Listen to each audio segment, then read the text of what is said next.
Una po sa ating mga balita, inaasahan na ang karagdagang pamumuhunan sa bansa sa larangan ng enerhiya, transportasyon at information technology.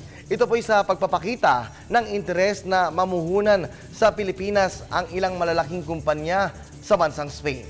Sa pagharap po ni Pangulong Aquino sa ilang negosyante doon, binigyan diin niya ang epekto ng mabuting pamamahala sa ekonomiya ng Pilipinas. Ang ulat mula kay Rocky Ignacio.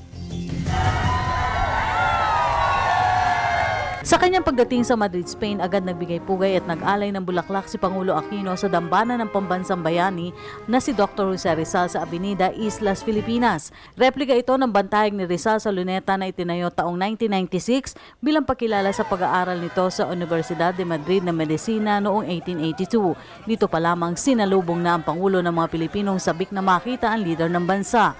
Agad itong sinundan ang pagharap ni Pangulo Aquino sa Filipino community na ginanap sa Kolehiyo Nuestra Señora de las Maravillas. Dahil nasa Espanya tayo, may baong tayong konting Espanyol na di sana mamasamain ng mga profesor ko sa Spanish. Gracias a todos por vuestra hospitalidad.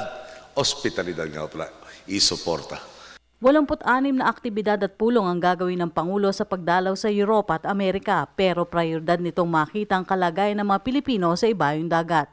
Sa mga ganitong pagtitipon kasi nagkakaroon ako ng pagkakataon na makamusta kayo at maipaabot sa inyo ang pasasalamat ng sambayanan para sa inyong mga ambag at sakripisyo.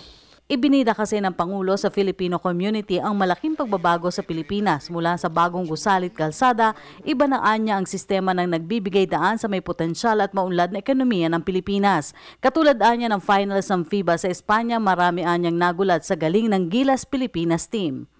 Talagang hindi po tayo basta-bastang kinaya nito mga bansang napakalaki ng height advantage at itinuturing ng mga powerhouse sa larangan ng basketball. Walang makakapagsabing nagkulang sa ipinakitang sipag, husay at puso ang mga Pilipino. Mula sa 4 na taong panunungkulan, umarangkada ang galaw ng ekonomiya at nakuha ang pinakaasam na investment grade status mula sa mga international credit rating agencies. Ito na ang ekonomiya ng Pilipinas ngayon. Asia's rising tiger, bright spot at kung ano-ano pang papuring nakadugtong sa pangalan natin. Sino po ba ang makakaisip na sa loob ng 3 taon ay hihirangin tayong investment grade status ng 3 pinakatanyag na credit ratings agency sa mundo? At dahil sa malaking transformasyon, hinikayat ng Pangulong Filipino community na umuwi at makita ang bagong Pilipinas. Isa si Minda Imbanglama, 17 taon ang nakatira sa Espanya, ang uuwi sa Pilipinas dahil sa magandang balita ng Pangulo. Ang naririnig ko ay para na rin sa kabutihan ng ating bansa at sa lahat ng mga Pilipino.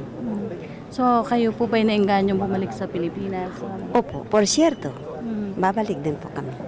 Mahigit 1 linggo mawawala si Pangulo Aquino sa Pilipinas dahil sa kanyang biyahe sa Europa at Estados Unidos. Pero pagtiyak nito, susulitin niya ang biyahe para sa benepisyong pasalubong para sa mga Pilipino.